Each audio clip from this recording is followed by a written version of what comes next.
Alhamdulillah, alhamdulillahilladzi arsala rasulahu bil huda wa dinil haqq liyudhhirahu 'alad dini kullih wa kafa billahi shahida.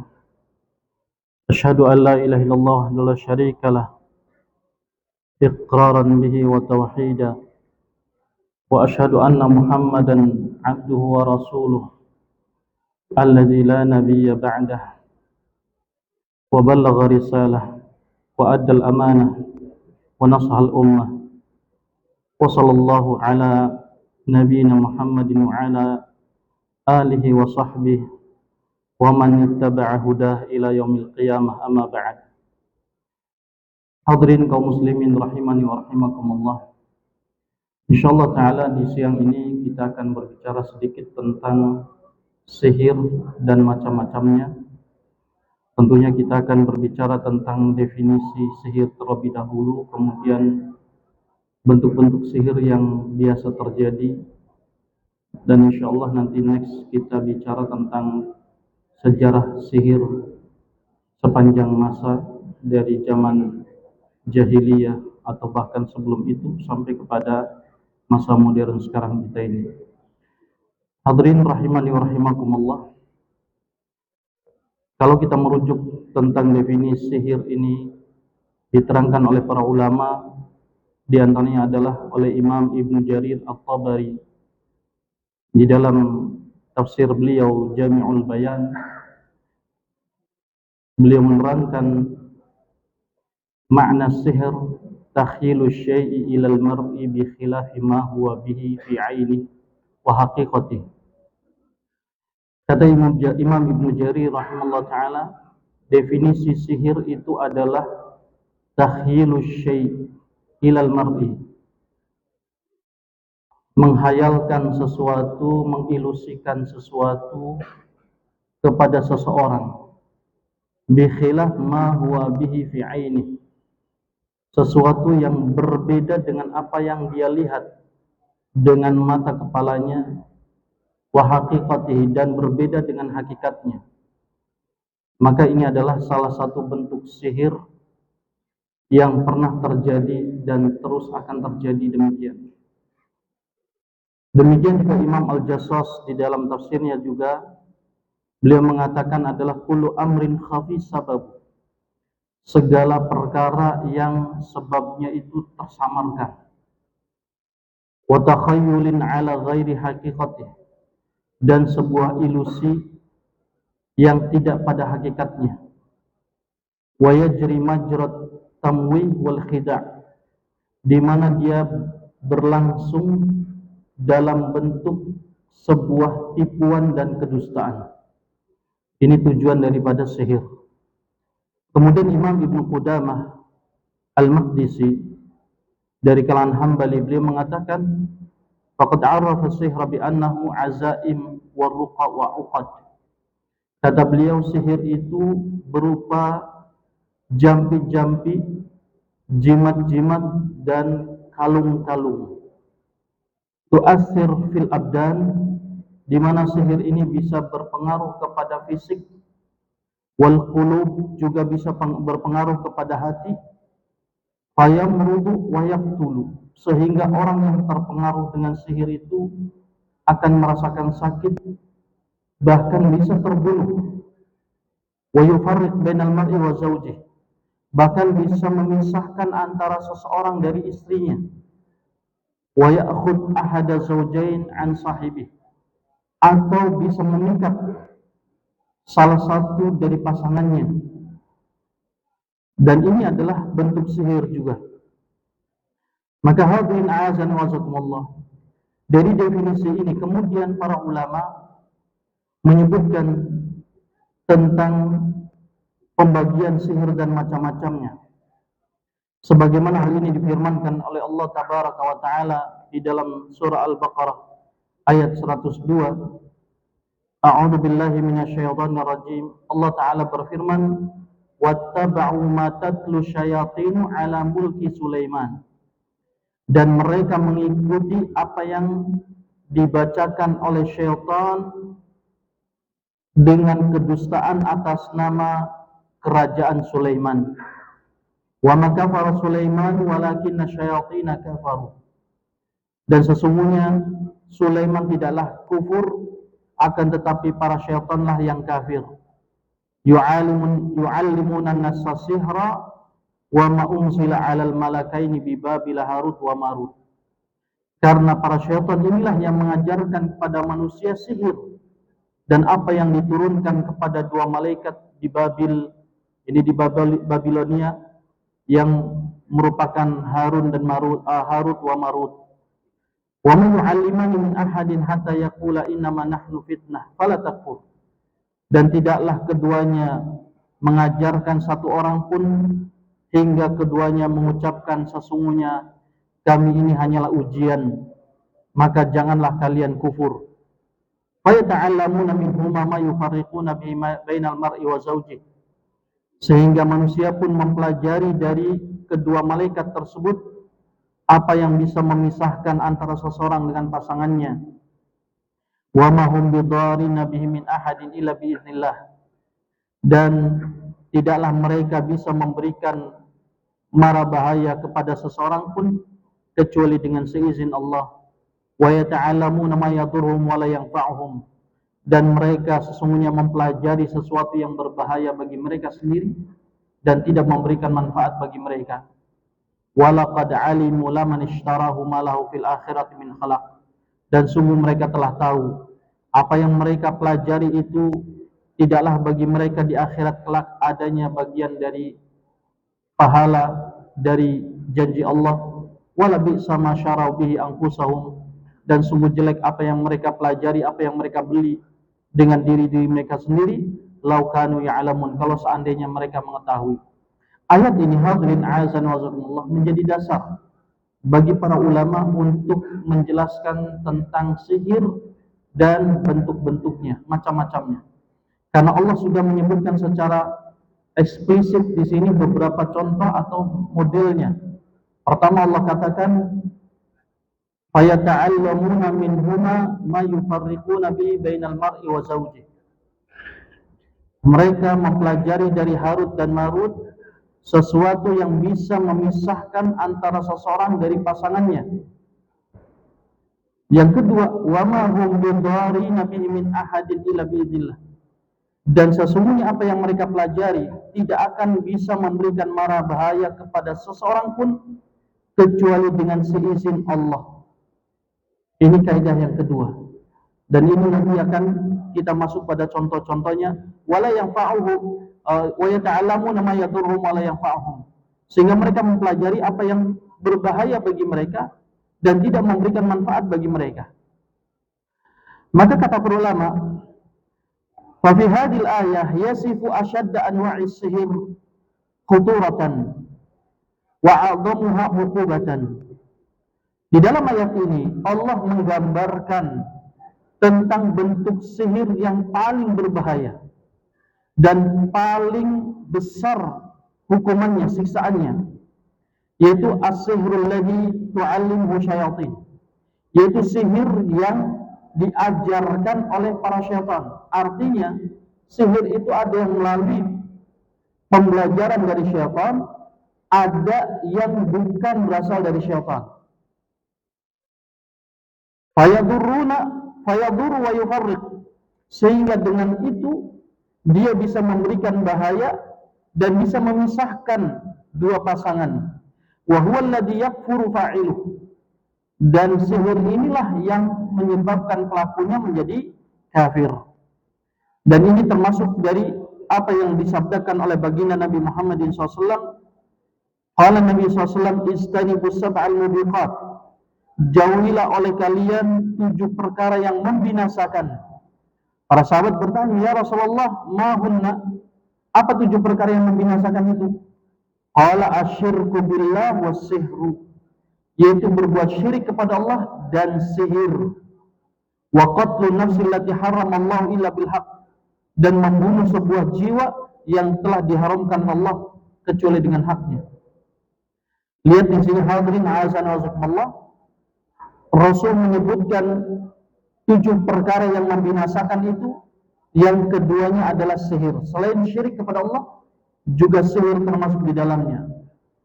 Dan orang yang terkena sihir perlu dipahami juga, tidak setiap orang yang terkena sihir itu berarti memiliki akidah yang rusak atau keimanannya lemah. Tidak mesti. Terkadang sihir bisa menimpa orang yang memiliki keimanan yang paling kokoh sekalipun.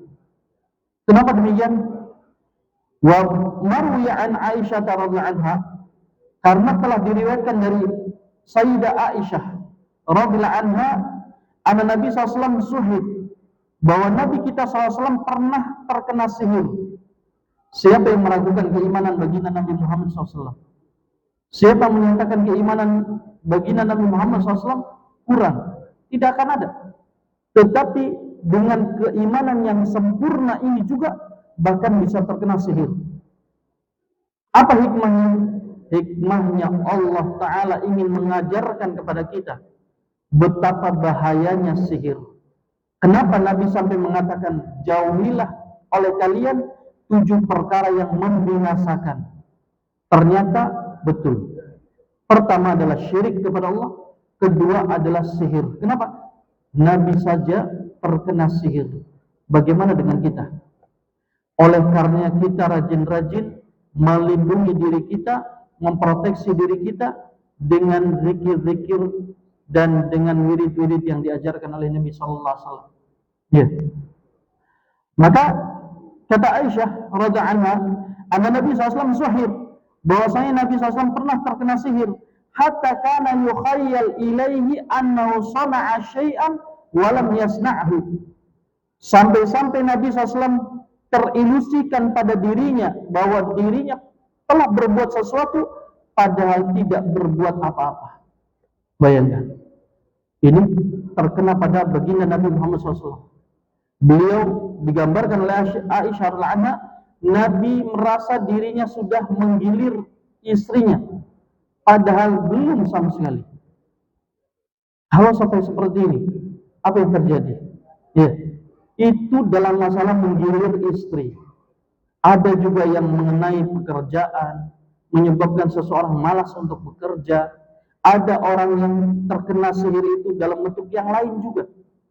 Maka ini sangat mengerikan jamaah. Ya. Maka kata Rasulullah SAW, kata baginda Muhammad SAW di dalam hadis yang sahih diriwayatkan Imam Bukhari dan Muslim juga, man tasabbaha kulla yaumin sab'a tamarati ajwa. Nabi memberikan salah satu tips untuk bisa kita terhindar dari sihir.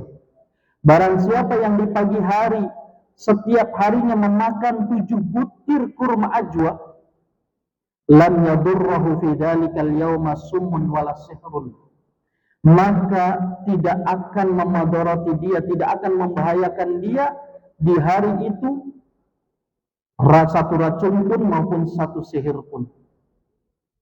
Subhanallah. Lihat, kalau kita mengkonsumsi kurma ajwa, ini salah satu asbab min asbabi wiqayati an-nafs an-sihir. Ini adalah satu sebab dari sebab-sebab bagaimana kita memproteksi diri dari sihir. Dengan cara apa? Memakan kurma ajwa sebanyak 7 butir setiap pagi. Ya, walaupun memang kalau di Indonesia kurma ajwa mahal. Ya, begitu. Tetapi apa? Tentu sebanding dengan apa yang didapatkan. Tentunya dengan apa? Dengan niat yang ikhlas. Sehingga apa macam-macam dari sihir ini diterangkan oleh para ulama, di antaranya oleh Hafidz Ibnu Hajar Al-Asqalani rahimahullah taala. Di antara bentuk sihir yang pertama, kullu ma lutifa wa daqqa. Semua perkara yang samar dan lembut itu bisa dikatakan sihir. Sehingga orang Arab ketika mengatakan sahartus sabiyya ay khada'atuhu. Ketika ada orang Arab mengatakan sahartus sabi, saya telah mensihir anak kecil. Maksudnya apa? Saya telah menipunya. Berarti tipuan itu bagian daripada sihir. Tetapi tentunya hukumannya berbeda dengan sihir yang dari syaitan. Menipu kenapa dikatakan dosa besar? Karena dia bagian dari sihir juga. Ya. Wa kullu man istamala syai'an faqad saharahu. Kata para ulama, setiap orang yang membuat orang lain condong kepada dirinya, itu berarti dia telah bermain sihir pula. Ya. Makanya Nabi SAW pernah mengatakan apa? Inna minal bayani la sihra. Sesungguhnya dari retorika seseorang itu ada bagian dari sihir. Maksudnya apa? Ada sesuatu yang bisa memalingkan orang dari pikirannya. Retorika seseorang, gaya bahasa seseorang, penjelasan seseorang terkadang bisa menyihir orang lain. Ya. Apalagi misalkan, maaf, bagian marketing, salesman misalkan. Ketika dia menawarkan produk, bagaimana dia berupaya untuk apa? Meyakinkan orang yang tadinya produk itu biasa saja, tetapi bisa menjadi bernilai tinggi di hadapannya. Ini apa? Benar apa yang dikatakan oleh Nabi. Inna minal bayani la sihra. Sesungguhnya sebagian dari penjelasan kita itu ada bagian bentuk sihir. Maksudnya apa? Maksudnya bisa memalingkan dari yang sebenarnya. Ini bentuk sihir yang pertama, dan ini tentu tingkatannya ringan, paling ringan.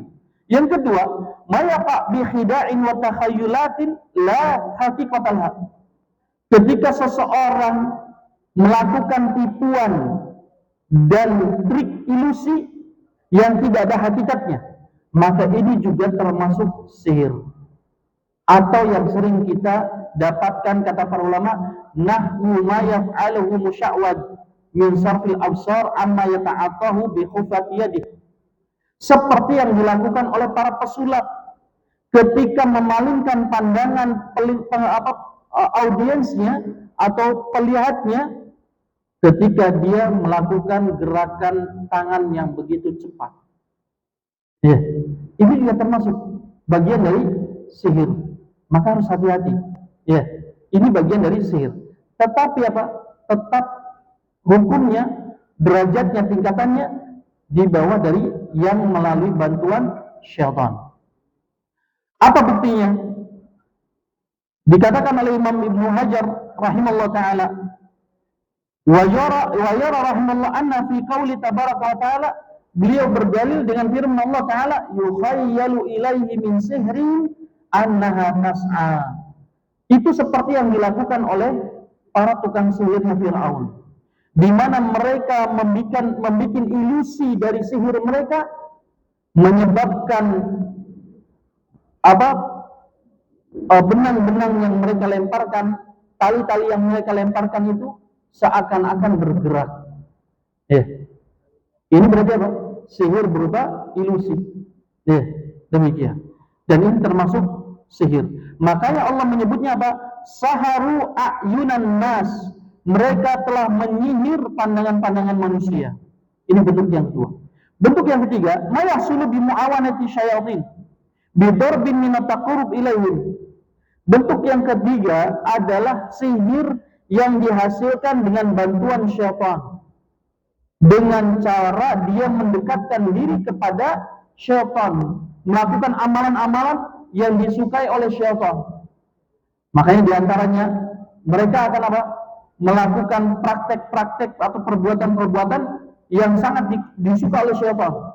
Apakah dalam bentuk menghinakan Quran, dalam bentuk melecehkan agama dan sebagainya. Ya, demikian. Maka jangan heran kalau ada tukang sihir yang mereka pakaiannya tidak dalam keadaan bersih, rapi. Jarang ada yang seperti itu. Kenapa? Karena ini diantara persyaratan syaitan. Karena syaitan tidak suka dengan yang rapi, bersih. Ya, syaitan sukanya dengan yang kotor, yang kumal dan sebagainya. Sehingga mereka akan melakukan praktek-praktek tersebut. Hal ini sebagaimana dinyatakan oleh Allah, walakinna syayatina kafaru yu'allimuna an-nasa sihra. Di dalam surah Baqarah tadi disebutkan, akan tetapi para syaitanlah yang mereka telah kafir, yang mengajarkan manusia sihir. Bentuk yang keempat, kata Al-Hafidz Ibnu Hajar, mayahsulu bi mukhatabatil kawakib wa izal ruhaniyatiha biza'mihim. Sihir yang dihasilkan dengan cara mengajak dialog bintang-bintang dan menurunkan ruh-ruh yang ada, arwah-arwah yang ada menurut mereka, diturunkan dari langit. Wa qad yajma' ba'duhum bainal amrayn al-akhirain kal isti'anah bi syayatin wa mukhatabatil kawakib. Bahkan sebagian mereka tukang sihir ada yang menggabungkan dua perkara tersebut. Mereka akan meminta bantuan dari syaitan dan juga mengajak bicara bintang-bintang. Ya, mereka punya jampi-jampi yang mereka bacakan kepada bintang-bintang. Wa yaz'umuna anna dzalika yakunu aqwa. Mereka berasumsi bahwa perbuatan itu lebih kuat dalam bentuk sihirnya. Ya. Kemudian kata Imam Fakhrul Razi di dalam kitabnya Mafatihul Ghaib, bentuk-bentuk sihir juga yang pertama adalah sihru ubadul kawakib. Sihirnya para penyembah bintang-bintang. Ini sama seperti yang disebutkan Ibnu Hajar tadi. Yang kedua, sihru ashabil awham wa nufusil qawiyah. Sihir dalam bentuk ilusi. Ya. Yang kedua, yang ini juga sudah disebutkan oleh Ibnu Hajar tadi. Yang ketiga, al-isti'anah bil arwahil ardhiyah. Sihir dalam bentuk minta bantuan kepada arwah-arwah yang ada di bumi. Ini juga sama. Ya, bentuk sihir yang ketiga, kata Fakhrul Razi. Bagaimana caranya? Yakni taskhirul jin wastikhdamhum. Sesungguhnya mereka memperbantukan jin dan minta bantuan kepada mereka, kepada para jin. Jadi melalui perantara jin sebetulnya. Ya. Yang keempat, huwa takhayyulat wal akhdu bil uyun. Yaitu dalam bentuk khayalan atau ilusi dan merubah pandangan manusia. Ya, ini juga yang pernah terjadi pada Nabi Musa alaihissalam dari sihirnya para tukang sihir Fir'aun. Dan yang terakhir yang kelima, al-amalul ajibah allati tadhhar min tarkibil alatil murakkabah ala nasabil handasiyah. Yaitu praktek-praktek yang mengagumkan yang mereka munculkan dalam bentuk membuat alat-alat yang terkait dengan engineering. Contohnya kata beliau, kafaris ala faras fi yadihi buh. Seperti penunggang kuda yang dia bisa mengeluarkan suara dari trompetnya seperti patung, ya, patung penunggang kuda yang dia bisa mengeluarkan suara dari trompet penunggang kudanya ini. Dan ternyata kata Imam Asy-Syanqiti rahimahullah taala dalam tafsirnya Adwaul Bayan, bentuk yang kelima ini, wa hadha naw'ul khamis la yanbaghi adduhu al-yawm min anwa'i sihr. Tetapi bentuk yang kelima ini kata Imam Syanqiti tidak seharusnya dimasukkan oleh Fakhrul Razi termasuk ke dalam bagian sihir. Kenapa? Karena ternyata di masa sekarang ketika teknologi sudah semakin canggih, praktek seperti itu bisa dilakukan. Ya, seperti apa? Ada batu yang bisa terbang atau mengapung sendiri dan sebagainya. Itu bisa dilakukan secara pelajaran fisika, bisa dilakukan, bisa diwujudkan yang seperti itu. Walaupun dulu di zaman dulu itu termasuk dari bagian sihir. Tetapi kata Imam Syanqiti, di zaman kita sekarang itu tidak termasuk dari perkara sihir. Walaupun Imam Fakhrul Razi memasukkannya ke dalam bentuk-bentuk sihir. Demikian hadirin azan wa jazakumullah dari sihir-sihir yang dipraktekkan atau yang terjadi di masa lalu dan masa sekarang, dan insyaallah kita akan bicarakan nanti pada pertemuan berikutnya insyaallah tentang sejarah sihir ini dari masa demi masa. Kita akan tahu bagaimana sihir ini merajalela tidak hanya di kaum muslimin saja, bahkan orang-orang sebelum kita. Demikian wallahu a'lam bishawab, kurang lebihnya saya mohon maaf. Aqulu qouli hadza subhanakallahumma wa bihamdik asyhadu an la ilaha illa anta astaghfiruka wa atubu ilaik. Wassalamu alaikum warahmatullahi wabarakatuh.